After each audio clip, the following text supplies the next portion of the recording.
Bright Duty. Every student matters. Hello everyone. Now we are going to begin with chapter 6 of history as a part of our social science.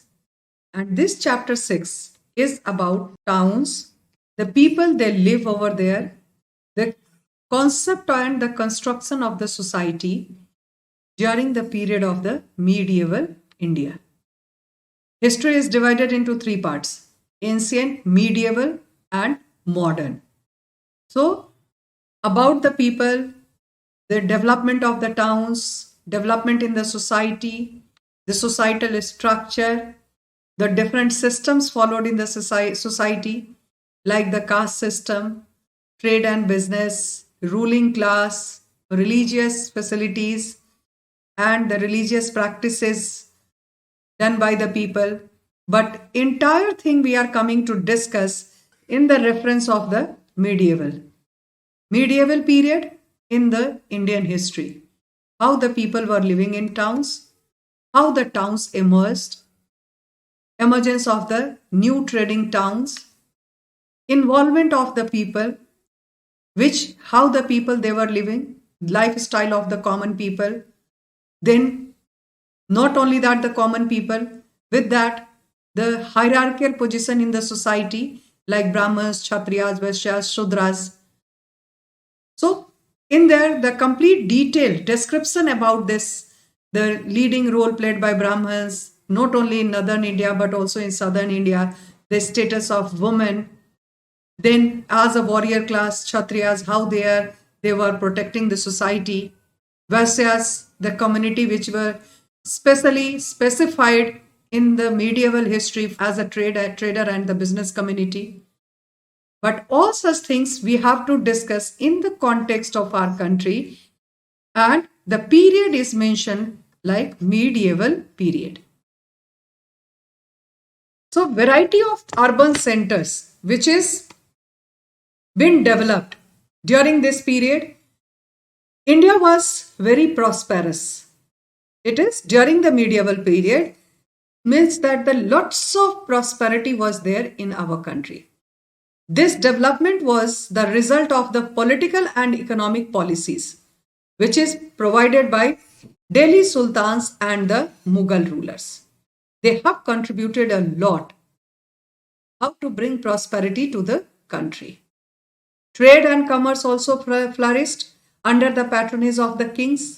With this, the sultans, then Mughal rulers, as well as the Indian kings were also there in many of the kingdoms and the empires. So, how we get this information about these towns? Mainly from the archaeological remains. The work which is done by the archaeologists as well as by the historians. When they have started collecting the literary sources, the literature, the text, which has been written by the court poets, court writers, travelers, travelogue is there. So all such things we are getting mainly through from the archaeological remains and from the literary sources, such as the official documents of land. During these periods, the land revenue were the main source of income for any of the rulers, whether it was the Delhi sultans, Mughal kings, Mughal rulers, or the Indian kings. Then the grants which has been given to the kings, to the Brahmins for the construction of the religious buildings, land revenue system, and the rulers' biographies written by the some of the writers.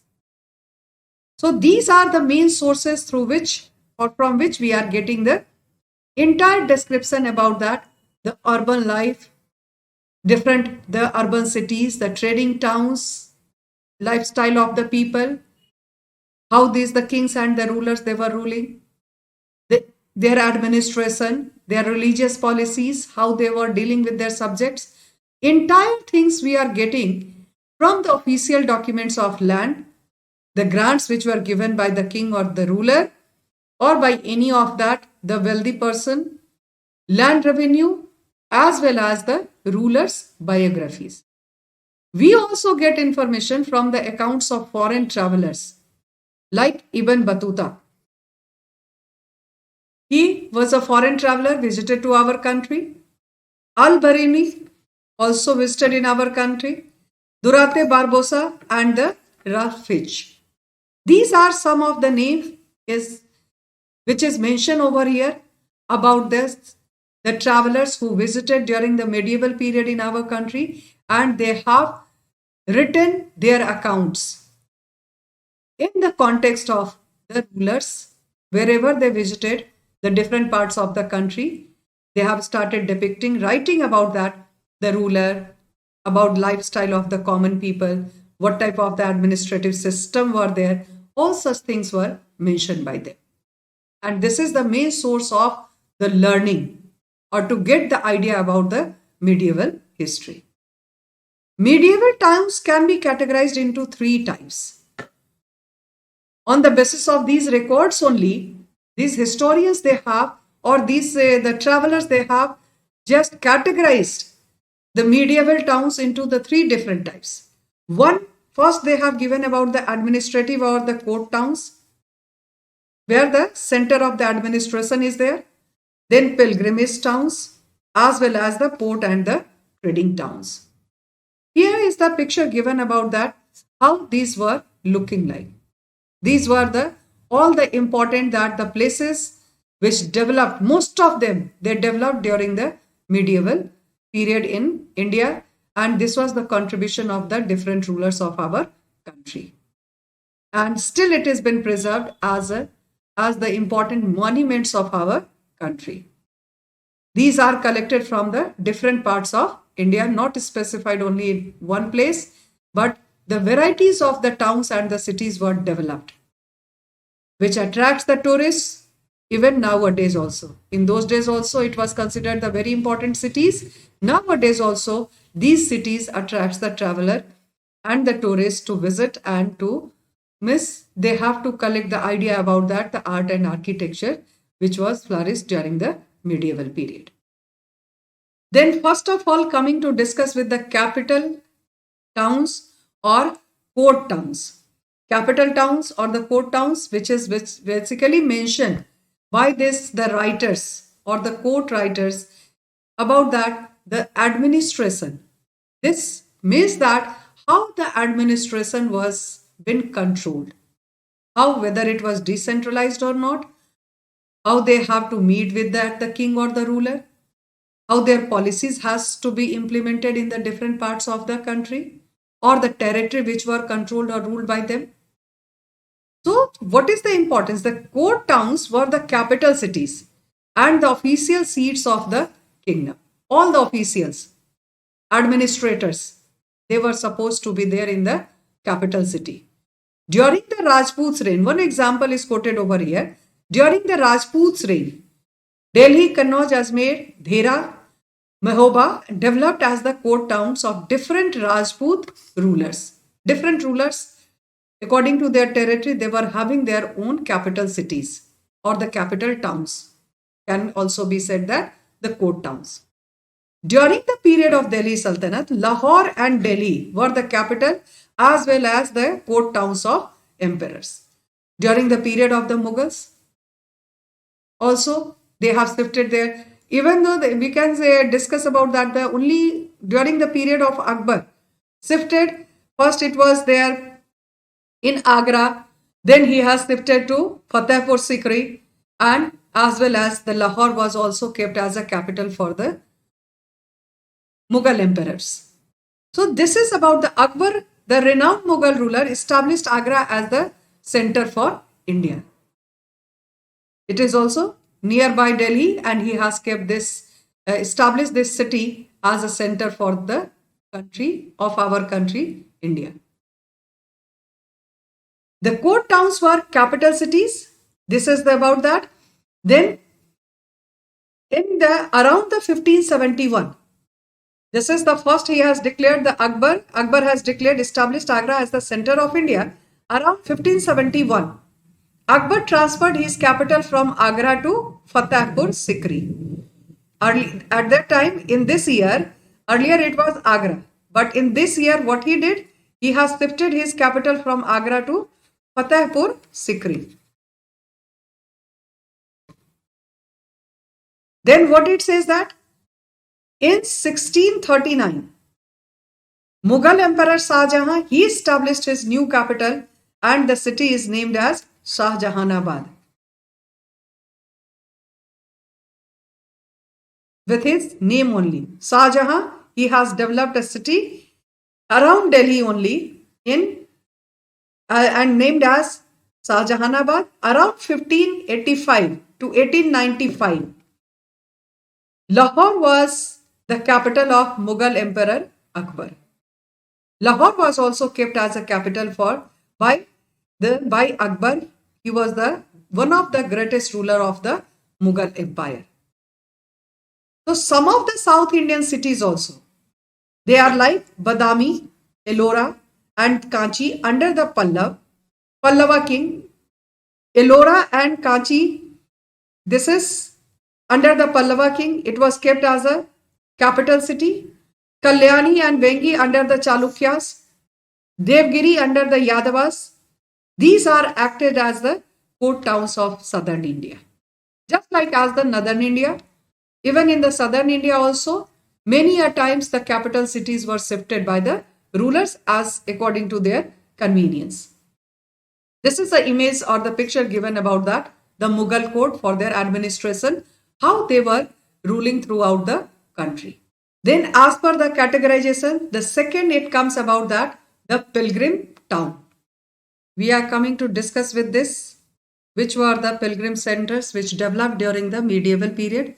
So many that the pilgrim centers are there in our country, not related to only one of the religion, but most of the religions are practiced in our country.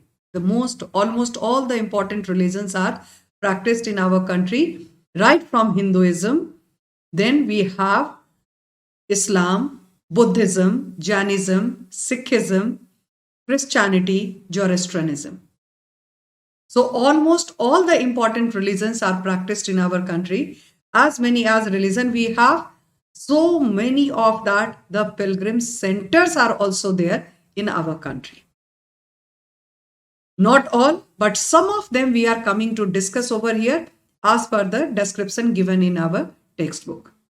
The most popular pilgrimage centers were Sanchi. This image is of Sanchi. Sanchi is the stupa of Lord Buddha. Sarnath is also related to Lord Buddha's the first sermon delivered by him. After getting his enlightenment at Bodh Gaya, the first sermon was delivered by Lord Buddha or Gautam Buddha at Sarnath. Then we have Mathura, for very famous for that, the Hinduism. Then we have Allahabad, the pilgrim center for the Hindus. Badrinath in Uttarakhand.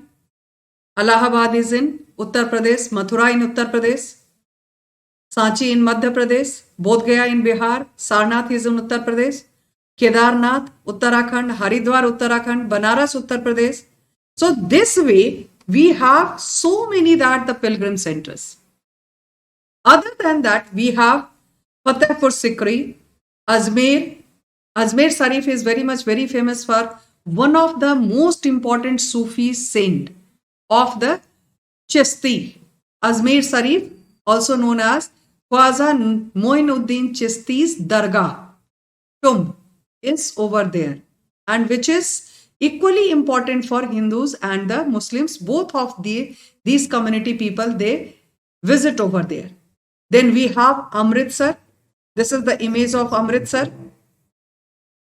This is the image of Jama Masjid and one of the most important temple of South India. So during this, the Amritsar and the Nankana Sahib. Now this Nankana Sahib, not in India, but it's a birthplace of Guru Nanak Dev Ji. During the period of Mughals, some of the towns had developed as pilgrim centers. The famous dargahs of Sufi saints Sheikh Salim Chishti and the Hazrat Nizamuddin Aulia. This is Sheikh Salim Chishti His dargah is at Ajmer. And this is the Nizamuddin Aulia. It is in Delhi itself. This is all attracted. The Sufi saints' dargahs are attracted by both the communities, Hindus and Muslims, equally.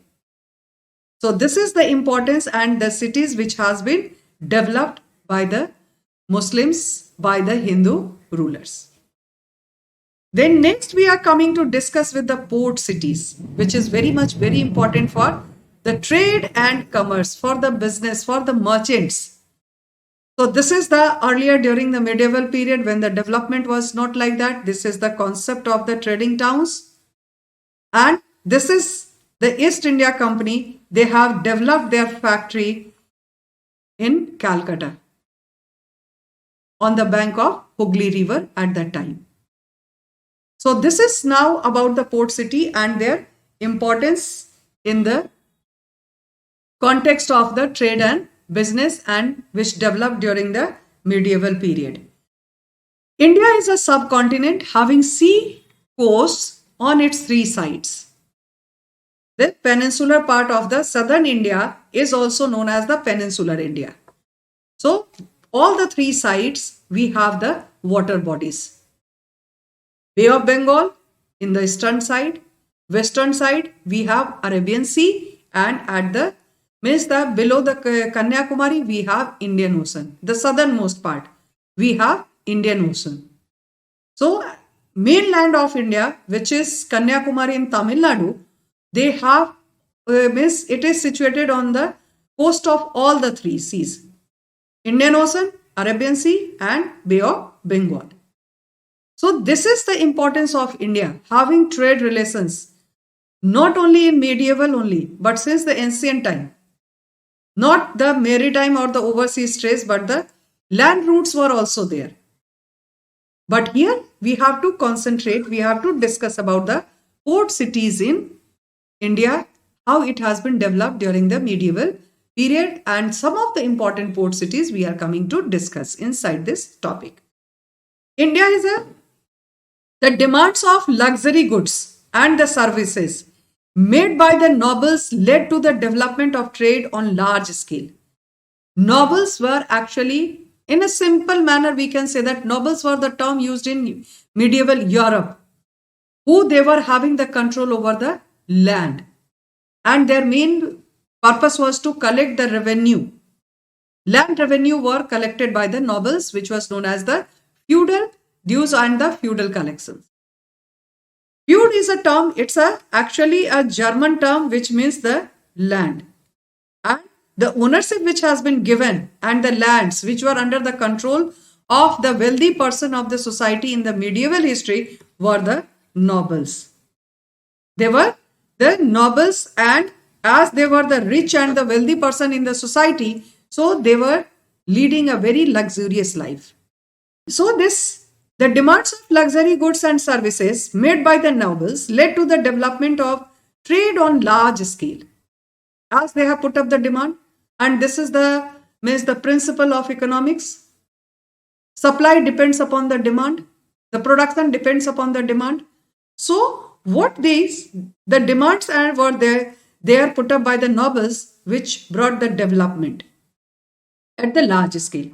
Some of the trade was carried on through the land routes, but sea routes also played an important role in establishment of trade relations with the foreign countries. In ancient time also, we had the trade relation through the land routes. Right from the China, in standard 6 also it has been given very nicely, very detailed description is there, the Silk Route.